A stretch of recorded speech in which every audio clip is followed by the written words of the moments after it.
तो आज है डे 5। जैसा कि हमने अभी तक के जो वीडियो बनाए हैं, डे 1, डे 2, डे 3, डे 4, ये जो सारे वीडियो बनाए मैंने उसमें आपको बार बार बोला हूँ कि हर 2 दिन के बाद में आपको 1 दिन गैप करना है। तो आज है हमारा डे 5, ये आएगा हमारे लगभग 10वें दिन पे। तो इस डे 5 को आपको कैसे करना है, देखिए पहले इसमें ये दिया हुआ है कि डे 5 की जो सारी एक्सरसाइज है वो लेग की है। क्योंकि हमने डे 1 पर भी एक्सरसाइज की थी लेग पे और आज भी एक्सरसाइज को यदि किया है तो कुछ तो इसमें चेंजेस होगा। तो चेंजेस इसको इस प्रकार से किया गया है, क्योंकि वेट लिफ्टिंग की एक्सरसाइज जो है एक सप्लीमेंट एक्सरसाइज है, इसलिए कुछ लेग की एक्सरसाइज को हमने डे 1 पर किया है और कुछ एक्सरसाइज को उसमें से लेकर वेट लिफ्टिंग के हिसाब से डे 5 की जो एक्सरसाइज की है वो है लेग की। जैसे कि डे 1 पर हमने किया था बैक स्क्वाट, आज हम करने जा रहे हैं फ्रंट स्क्वाट। तो चलिए शुरू करते हैं हमारा डे 5।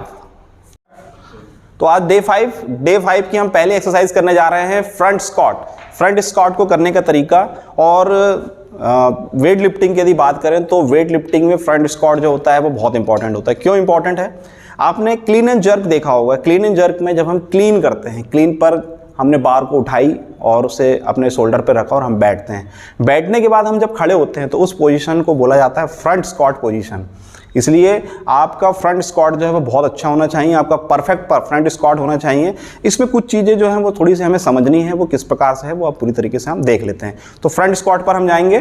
फ्रंट स्क्वाट में जाने के लिए आपकी ग्रिप जो है, जो हमने क्लीन एंड जर्क में जो ग्रिप बनाती थी उसी प्रकार से आपको ग्रिप बनानी है। बहुत ब्रॉड या बहुत नैरो नहीं पकड़नी है, जो हम क्लीन एंड जर्क में जो ग्रिप बनाते हैं उसी प्रकार से होना चाहिए। इसके बाद में आप बार पर जाएंगे, बार पर उसे आप क्लीन पोजीशन पर, ये जो क्लीन की पोजीशन है इस प्रकार से होनी चाहिए। आपके एल्बो जो है, एल्बो को आप यदि उठाकर रखेंगे तो आपका वेट जो है वो बार का जो वेट है आपके शोल्डर पर रहेगा। वहीं यदि आपने एल्बो को नीचे की ओर की तो आपका पूरा वेट जो है वो यहाँ नीचे एल्बो पे ट्रांसफर हो जाएगा, जिससे आप आपके बार को गिरा देंगे। अभी चूंकि ये लाइट वेट है इसलिए वैसा समझ में नहीं आ रहा, लेकिन वहीं यदि हम हैवी वेट पर यदि इसका वर्कआउट करने जाएंगे तो आपको प्रॉब्लम आएगी कि आप इसको होल्ड नहीं कर पाएंगे। इसलिए यदि आपको क्लीन एंड जर्क को होल्ड करना है तो आप इसे इसी तरीके से परफॉर्म कीजिए। आपका जो एल्बो है वो सीधा होना चाहिए। स्टार्ट। तो हमने पोजीशन बना ली है, एल्बो को अप करके रखा हुआ है। अब हम 1 कदम पीछे आएंगे और पैरों की फुट पोजीशन जो है, फुट पोजीशन का ध्यान रखिए। पैरों को बहुत ज़्यादा तिरछे नहीं करने हैं, आप इससे 10 से 12 डिग्री तक ही तिरछा रखेंगे। इसके बाद में पूरी बॉडी आपकी स्लोप। इसके बाद में आप मारेंगे स्क्वाट, ये स्क्वाट मारे एंड अप, स्क्वाट अप, ये कंटिन्यू। इसमें मारने का तरीका, एक चीज़ का विशेष ध्यान रखिए कि जब भी आप उठते हैं, लोग गलती ये करते हैं कि हिप्स को पहले उठाते हैं। हिप्स कभी भी पहले नहीं उठानी है। आप फ्रंट स्क्वाट में विशेष तौर पे ध्यान रखिए, बॉडी आपकी अप होना चाहिए, चेस्ट आपका अप होना चाहिए। जब आप बैठते हैं तो पूरी तरीके से एस टू ग्रास बैठिए और एस टू ग्रास बैठने के बाद में जब भी आप उठते हैं तो आपके हिप्स जो हैं वो नीचे की ओर ही होने चाहिए। ऐसा ना करें कि आप हिप्स को पीछे से ऊपर की ओर उठा लें। तो इस प्रकार से रैक इधर, तो इस प्रकार से किया जाता है फ्रंट स्क्वाट। चूंकि ये एक्सरसाइज इंपॉर्टेंट है वेट को लिफ्ट करने के लिए, तो इसको आपको लाइट वेट एक्सरसाइज नहीं करनी है। दूसरी चीज, चूंकि ये कंपाउंड मूवमेंट है इसलिए इसमें इंपॉर्टेंट होता है इसका वेट। तो जो आपका एक्चुअल में जो आपका स्क्वाट है उसको आप जो मैक्सिमम स्क्वाट है उसका 75% से इसको स्टार्ट कीजिए। कोशिश करिए कि आप इसके 5 सेट निकालें, 5 रिपीटिशन निकालें।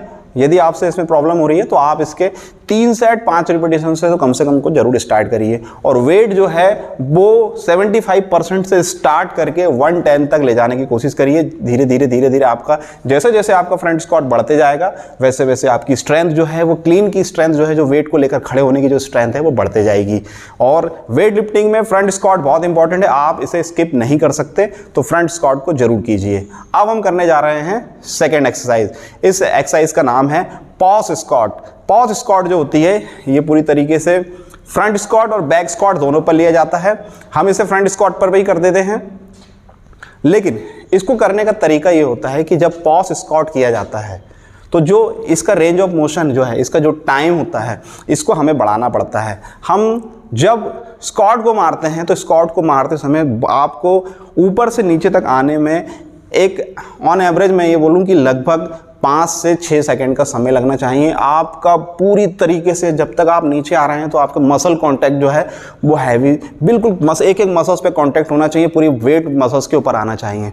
तेजी से वेट पे यदि आप लेकर बैठते हैं तो आपकी मसल्स में लोड तो पड़ता है लेकिन मसल कांटेक्ट उतनी अच्छी तरीके से नहीं होता है। तो आप यदि मसल्स कांटेक्ट करना चाहते हैं बहुत अच्छी तरीके से तो पॉज स्क्वाट बहुत इंपॉर्टेंट होती है। पॉज स्क्वाट आपकी स्क्वाट की स्ट्रेंथ को बढ़ाती है, इसलिए पॉज स्क्वाट को जरूर कीजिए। अब इसको करने का तरीका देखते हैं। सेम वही फ्रंट पोजीशन में आज हम इसे करने जा रहे हैं। आप इसे लेंगे, स्टार्ट करेंगे clean and jerk position.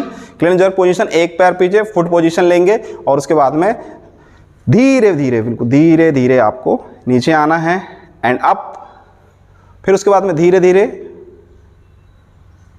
And up, squat continue. इसे ऐसे धीरे धीरे मारना है। मैंने आपको 6 सेकंड बोला, तो ऐसा ना करें कि आप इसे काउंट करें 1 2 3। यदि आप ऐसा काउंट करेंगे तो लोगों को मैंने अक्सर देखा हूं, जैसे वो लोग किस टाइप से करते हैं, स्टार्ट करेंगे उसके बाद में लेंगे, ऐसे वो करेंगे 1 2 3। तो ये इसे पोजीशन स्क्वाट बोला जाता है। इस प्रकार से नहीं करना है, आपको एक पूरा समय लगाना है। एक माइंड पर सेट करिए कि विदिन 6 सेकंड हमें सिटिंग लेनी है और उसके बाद में इसको खड़े होना है। क्योंकि ये पॉज स्क्वाट है और पूरी तरीके से मसल कांटेक्ट पर आती है, इसलिए इसे हम बहुत हैवी पे नहीं मार सकते। ऐसे में लोग अक्सर ये गलती करते हैं कि जब पॉज स्क्वाट मारते हैं तो वो पोजीशन बनाने के चक्कर में कि हमें समय ना लगे तो उसे बहुत, या तो वो अपने घुटनों को आगे कर देंगे या फिर वो पोजीशन ले लेके इसको मारेंगे। तो ऐसा ना हो, इसलिए आप इसे जब भी स्टार्ट करते हो तो लगभग आप 50% वेट से इसको स्टार्ट कर सकते हैं। जैसे जैसे आपकी रैप रेंज बढ़ती जाएगी आप इसमें अपने वेट को बढ़ा सकते हैं। तो इस प्रकार से किया जाता है पॉज स्क्वाट। ये जो होता है, इसके जो रिपीटिशन होते हैं ये हमें ऐसे लेने चाहिए कि लगभग हमें 6 से 8 इसके रिपीटिशन जाने चाहिए। और वहीं बात करूं मैं इसके सेट की, तो कोशिश करिए कि कम से कम 3 और अधिकतम 5 सेट तो आपको इसके जरूर मारने हैं। तो इस प्रकार से रहेगा हमारा पॉज स्क्वाट।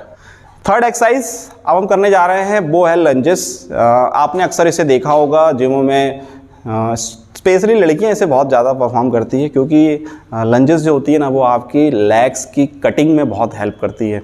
यदि आप चाहते हैं कि आपके लेग्स बिल्कुल शार्प दिखें, बिल्कुल कट वगैरह बहुत बढ़िया दिखें और अच्छी कटिंग पे दिखे, शेप बहुत अच्छा हो, इसके लिए आपको लंजेस ज़रूर यूज़ करने चाहिए। ये एक्सरसाइज जो है वो आपकी, जो आपने देखा कि जब हम जर्क मारते हैं तो जर्क मारते समय लोगों को बैलेंस नहीं बन पाता है। लोगों ने लिया अपना जर्क पोजीशन बनाई, जर्क पोजीशन में जब वेट ऊपर आता है तो वो बैलेंस नहीं बना पाते हैं। इस बैलेंस को बनाने के लिए हमें हमारा लंजेस बहुत ज़रूरी है करना, क्योंकि लंजेस की जो पोजीशन होती है वो जर्क पोजीशन पर आती है और आप इससे आपका बेड को बैलेंस करना भी सीख जाते हैं। तो बेड को बैलेंस करें हम, इसके लिए भी लंजेस होना बहुत ज़रूरी है। तो लंजेस तो आपको मालूम होगा, फिर भी मैं इसे परफॉर्म करके दिखा देते हैं हम। लंजेस के लिए आप यूज़ कर सकते हैं डंबल, या फिर आप चाहें तो बारबेल पे करें। लेकिन मैंने आपको बताया चूंकि हम वेट लिफ्टिंग कर रहे हैं, ये एक्सरसाइज वेट लिफ्टिंग पर बेस्ड है, इसलिए हमें यूज़ करना चाहिए बारबेल। बारबेल को लीजिए, सेम आप हम इसे कर रहे हैं बैक पोजीशन पर, बैक स्क्वाट पोजीशन पर। इसे लेके आएंगे, आपके पैरों की पोजीशन नॉर्मल आई, इसके बाद में आप एक पैर को आगे की ओर रखेंगे और उसके बाद में आप सिटिंग करेंगे and up down, sitting and up, leg change, sitting position and down, up, yes. ये जो पोजीशन है ये लंजेस है। लंजेस को आप करने का जो तरीका है वो इस प्रकार से है। आप 1 बाय 1 लेग चेंज कर सकते हैं, या आप चाहें तो सिंगल लेग पोजीशन पे भी कर सकते हैं, जैसे कि 1 एंड अप एंड डाउन, उसी को 1 एंड डाउन एंड अप, इस प्रकार से भी आप इसे परफॉर्म कर सकते हैं। लेग चेंज करेंगे, leg change, yes, 1 up, 2 up, 3 up, इस प्रकार से आपको लंजेस को परफॉर्म करना है। ये आपकी क्लीन एंड जर्क का जो जर्क होता है इसके परफॉर्मेंस को बहुत तेज़ी से बढ़ाएगा और एक बहुत शानदार आपकी बॉडी, जो आपकी लेग मसल्स है, इसे बहुत शार्पनेस भी देगा।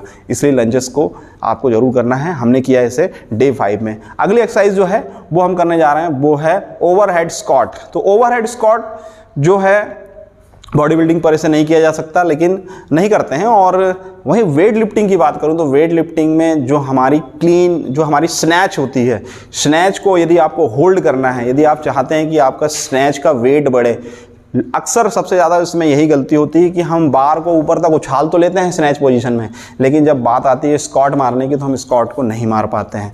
तो स्नैच के परफॉर्मेंस को बढ़ाने के लिए ओवरहेड स्क्वाट बहुत ज़रूरी है। आप देखिए हमने डे 1 पर भी ओवरहेड स्क्वाट किया था और आज डे 5 पर भी हम ओवरहेड स्क्वाट कर रहे हैं। इसलिए क्योंकि ओवरहेड स्क्वाट जो है वो वेट लिफ्टिंग में बहुत इंपॉर्टेंट एक्सरसाइज है। तो डे 1 पर भी स्क्वाट की ओवरहेड स्क्वाट की प्रैक्टिस होगी और डे 5 पर भी होगी। तो ओवरहेड स्क्वाट कैसे किए जाते हैं वो हम देख लेते हैं।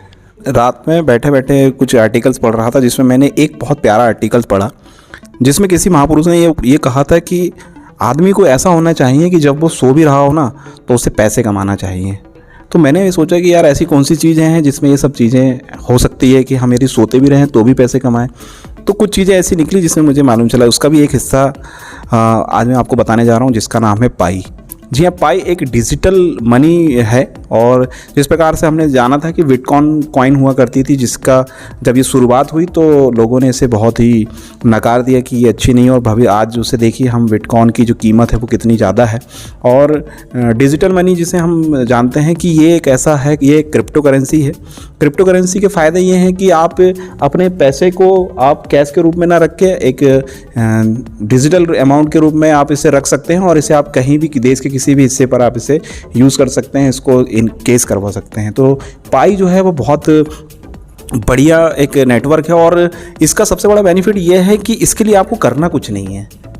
आप सिंपल आपको करना बस ये होता है कि पाई के आपको जो ऐप है वो इसको आपको इंस्टॉल करनी है। मैं चाहता हूँ कि मैं इसमें एक लिंक दे रहा हूँ और इस लिंक में आप इसे ज़रूर लिंक को ओपन करिए और पाई को आप अपलोड कीजिए और इसे आप प्ले स्टोर से भी डाउनलोड कर सकते हैं। और मैं चाहूँगा कि आप इसे मेरे द्वारा दिए हुए लिंक से भी डाउनलोड करें, तो ये हम सभी के लिए बहुत फ़ायदेमंद होगा। आपको करना कुछ नहीं है, सिर्फ आपको एक बार इस ऐप को 24 घंटे में एक बार इस ऐप को ओपन करनी है और इसकी माइन बटन को क्लिक करना है। आपका आज का काम हो गया। 24 घंटे में आपको किसी एक समय में उसे निकाल कर एक बार माइन करनी है।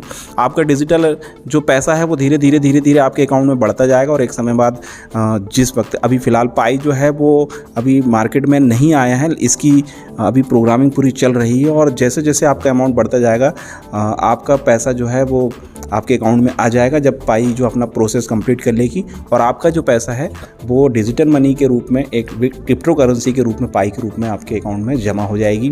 तो बैठे बैठे घर में आराम से आप सिर्फ एक बार माइन करनी है आपको इसे और आप इस ऐप को डाउनलोड करके पैसे कमा। स्नैच पोजीशन में हमने स्टार्ट करनी है इसे हम ऊपर की ओर उठाएंगे पोजीशन और ये हमारी स्नैच पोजीशन आ गई। अब हम इस पर स्क्वाट लगाएंगे। एज टू ग्रास बैठना है। आपके बैक जो है पूरी तरीके से टाइट होना चाहिए। आपके शोल्डर की सीट पर आपका बारबेल होना चाहिए। पूरी तरीके से इसे इसी प्रकार से परफॉर्म करना है। और ये जो एक्सरसाइज है बैक आपकी स्ट्रेंथ जो आपकी स्नैच की जो स्ट्रेंथ है, स्नैच की जो होल्डिंग है, यदि इसे बढ़ाना है तो इस एक्सरसाइज को आपको करना होगा। इससे धीरे धीरे इसको इंक्रीज करते चलिए। यदि आप इस एक्सरसाइज को करेंगे तो आपकी स्नैच बहुत अच्छी होगी, आपकी स्नैच की होल्डिंग भी बढ़ेगी। और आप स्नैच में मेन प्रॉब्लम होल्ड की होती है और उसको बैलेंस करने की होती है। तो यदि आप ओवरहेड स्क्वाट को करते हैं तो आपका स्नैच की होल्डिंग और जो बैलेंसिंग है वो बहुत अच्छी तरीके से बढ़ेगी। इसे करने का तरीका ये है कि आपको इसे कोशिश करनी चाहिए कि 75% वेट 60% वेट से हम इससे स्टार्ट करें और इसे धीरे धीरे 5 किलो 2 किलो 5 किलो ऐसे बढ़ा कर इसको परफॉर्म करते चलें। तो जैसा ट्रेनिंग प्रोग्राम होगा उस प्रकार से उसे करेंगे। और वही बात करूं मैं सप्लीमेंट एक्सरसाइज की तौर पर, यदि हम इसे कर रहे हैं तो सप्लीमेंट तौर एक्सरसाइज में इसे 80% वेट पर इसको लीजिए। इसके आप लगभग 4 से 5 सेट बनाइए और रिपीटिशन जो होते हैं वो लगभग 5-6 के करीब आपके होने चाहिए। इस प्रकार से आप ओवरहेड स्क्वाट को परफॉर्म करके अपने स्नैच को बहुत अच्छी तरीके से सुधार सकते हैं और एक बेहतर वेट लिफ्टर बन सकते हैं। तो ये हुई हमारी डे 5 की एक्सरसाइज। इसमें हमने पूरी तरीके से लेग को परफॉर्म किया। इसके साथ में मैं आपको एक चीज़ बताऊं दोस्तों, जो हमने हमारे वीडियो में स्किप किया है। वेट लिफ्टिंग में कोर जो होता है, आपकी जो कोर मसल्स होती है ये बहुत इंपॉर्टेंट होती है। आप कोर को स्किप नहीं कर सकते। और मैंने आपको सारी जो डेज बताया उसमें ये नहीं बताया कि कोर में कौन कौन सी कोर को करना चाहिए या नहीं करना चाहिए। आपके हर दूसरे दिन पर आपकी कोर की मसल्स की एक्सरसाइज जरूर होनी चाहिए। आप कोर को बहुत ज़्यादा भी यदि ट्रेन नहीं करना चाहते तो आपको हफ्ते में 2 दिन तो कोर मसल्स को जरूर ट्रेन करना चाहिए। और कोर एक्सरसाइज जो होती है वो आप ज़्यादा से ज़्यादा कोशिश करें कि आप उसको मैट पर करें, यदि आपको शुरुआत में प्रॉब्लम हो रही है, और धीरे धीरे इसकी एक्सरसाइज जो है वो करते रहें। कोर की कुछ बेसिक एक्सरसाइज, जैसे कि मैं बात करूं प्लैंक की, साइड प्लैंक की, ट्विस्टर की, ये एक्सरसाइज जो होती है हमें जरूर परफॉर्म करना चाहिए। हम आगे वीडियो बनाएंगे जिसमें हम पूरी एक कोर मसल्स की एक्सरसाइज बताएंगे, जिसमें कि कोर की एक्सरसाइज कैसे की जाती है। तो ये हुआ हमारा आज का डे 5 एक्सरसाइज।